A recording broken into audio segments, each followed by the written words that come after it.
अस्सलाम वालेकुम and welcome to सवाल जवाब स्टूडियो। आज का क्वेश्चन यार बहुत इंटरेस्टिंग है। ये है स्केप वेलोसिटी के बारे में। क्वेश्चन मैं एक दफ़ा रीड कर देता हूँ। Define escape velocity and derive the mathematical expression for escape velocity. अब इस सवाल के अंदर कुछ बातें हैं। जिस तरह पहली बात ये कि जब हम अपना पहला एक्सप्रेशन स्केप वेलोसिटी का ड्राइव करते हैं, जो आता है 2gm ओवर आर और ओवर होल का अंडर रूट। अब ये जो एक्सप्रेशन है इसके वेलोसिटी का, ये हमने सारी मैथमेटिकल कैलकुलेशन करने के बाद ड्राइव किया था। लेकिन जो इसका दूसरा एक्सप्रेशन है 2gr वाला, तो जिस तरह आप लोग बुक में देखेंगे कि उन्होंने सिर्फ उसकी वैल्यू लिखी हुई है 2gr और उसको ड्राइव नहीं किया, तो क्या हमने उसको ड्राइव करना है या नहीं करना। तो दूसरी बात ये कि जो वैल्यू है इसके वेलोसिटी की, वो आप लोग देखेंगे कि वो भी ये बुक में सिर्फ उन्होंने लिखा हुआ है, इसकी जो वैल्यू है अप्रोक्सीमेटली 11 किलोमीटर पर सेकंड है। ठीक है, उसकी कैलकुलेशन करनी है या फिर उसको बस हमने इसी तरह लिख देना है। तो इन सारे क्वेश्चन का जो आंसर है वो मैं आज की वीडियो में देने वाला हूँ। तो स्केप वेलोसिटी की हेडिंग लिखने के बाद हमने डेफिनेशन लिखनी है स्केप वेलोसिटी की। डेफिनेशन क्या है? The minimum initial velocity of a body with which it goes out of the earth's gravitational field is called escape velocity. ठीक है, डेफिनेशन जो है उसकी हेडिंग आप ब्लू से या ब्लैक से कोई से भी दे सकते हैं।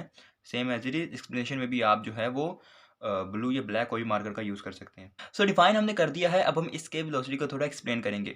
इसकी एक्सप्लेनेशन में मैंने 3 स्टेप लिखे हैं। पहला स्टेप कहता है when a body is thrown upward, जब किसी बॉडी को अपवर्ड फेंका जाता है, it returns back after reaching a certain height. This is due to gravitation force acting downward. दूसरा पॉइंट कहता है कि इनिशियल वेलोसिटी इंक्रीज करने से बॉडी की हाइट भी इंक्रीज होती रहती है। और तीसरा पॉइंट कहता है कि अगर हम इनिशियल वेलोसिटी को इंक्रीज करते जाएंगे तो एक सर्टेन पॉइंट के ऊपर जो बॉडी होगी वो वापस ग्राउंड तक नहीं आएगी, और इस पर्टिकुलर वेलोसिटी को स्केप वेलोसिटी कहते हैं। तो आप ये 3 पॉइंट अपनी एक्सप्लेनेशन वाले पोर्शन में लिख सकते हैं। उसके बाद आता है expression for escape velocity. Escape velocity की हमने एक्सप्रेशन अब फाइंड करने लगे हैं। अब इसको फाइंड करने के लिए आप हेडिंग भी दे सकते हैं जिस तरह मैंने दी है। पहली हेडिंग है एब्सोल्यूट पोटेंशियल एनर्जी की। एब्सोल्यूट पोटेंशियल एनर्जी कहाँ कितनी आती है?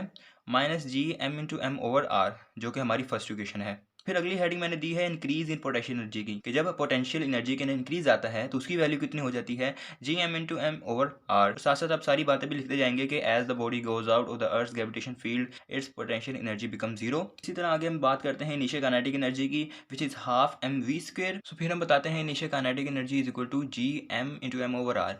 अब ये जो इनिशियल काइनेटिक एनर्जी है ये वो वाली है जो बॉडी रिक्वायर करती है इन्फिनिटी पॉइंट तक पहुंचने के लिए। फिर उसके बाद अगले स्टेप में हम इनिशियल काइनेटिक एनर्जी की वैल्यू पुट कर देते हैं। यहाँ पे हम बताते हैं कि जो m है, small m is the mass of body, capital M is the mass of earth and capital R is the radius of earth. और आप इनके 3 पॉइंट्स इस तरह बना सकते हैं। एंड फिर हमारे पास हमारा स्केप वेलोसिटी का एक्सप्रेशन आ जाता है, which is 2gm over r and whole का अंडर रूट।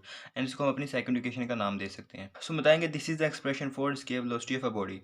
आगे आ जाता है another expression for escape velocity. Escape velocity का दूसरा एक्सप्रेशन। अब जिस तरह मैंने कहा था कि क्या हमने इसको ड्राइव करना है या नहीं करना, तो जी हाँ बिल्कुल इसको हम ड्राइव करेंगे। और इस तरह लिखेंगे भी कि as the gravitation force for the mass m placed on the surface of earth. ठीक है, वो क्या है? F is equal to gm/m over R square. हम जानते हैं कि F is equal to mg है और mg की जो वैल्यू है वो gm/m ओवर आर स्क्वेयर है। तो जिस तरह g की वैल्यू क्या आ जाएगी? gm over R square by cross multiplication gm is equal to g R square. gm की वैल्यू आ गई है। अब हम क्या करेंगे, हमारी gm की जो वैल्यू है उसको हम अपनी इक्वेशन नंबर 2 में पुट करेंगे। और इक्वेशन नंबर 2 हमारी कौन सी थी? जो हमारे पास स्केप वेलोसिटी का एक्सप्रेशन आया था। उसकी वैल्यू पुट करने के बाद हमारे पास स्केप वेलोसिटी का जो दूसरा एक्सप्रेशन है वो आ जाएगा 2gr ओवर अंडर रूट। फिर आता है value of escape velocity on earth. तो बिल्कुल इसकी वैल्यू भी जो है वो हम कैलकुलेट करेंगे। अब इसकी कैलकुलेट किस तरह करनी है? जिस तरह हम जानते हैं g की वैल्यू है 9.8 मीटर पर सेकंड और जो r है उसकी वैल्यू है 6.4 इंटू 10⁻⁶ मीटर। ठीक है, तो इस इक्वेशन के अंदर हम g और r की वैल्यू पुट करेंगे और उनको पुट करने के बाद हम उनको मल्टीप्लाई करेंगे 2 के साथ और उनका अंडर रूट लेंगे। हमारे पास वैल्यू आ जाएगी स्केप वेलोसिटी की। जिस तरह आप देखें मेरे पास स्केप वेलोसिटी की वैल्यू आती है 11.2 किलोमीटर पर सेकंड या फिर अप्रोक्सीमेटली 11 किलोमीटर पर सेकंड। ये थी आज की वीडियो स्केप वेलोसिटी के बारे में। एंड मार्कर्स के बारे में बताता चलूँ, सिर्फ 3 यूज़ हुई हैं हमेशा की तरह। 605 cut marker blue and cut marker 605 black and 604 blue. अगली वीडियो मुलाकात होगी। टिल देन टेक केयर, अल्लाह हाफिज़।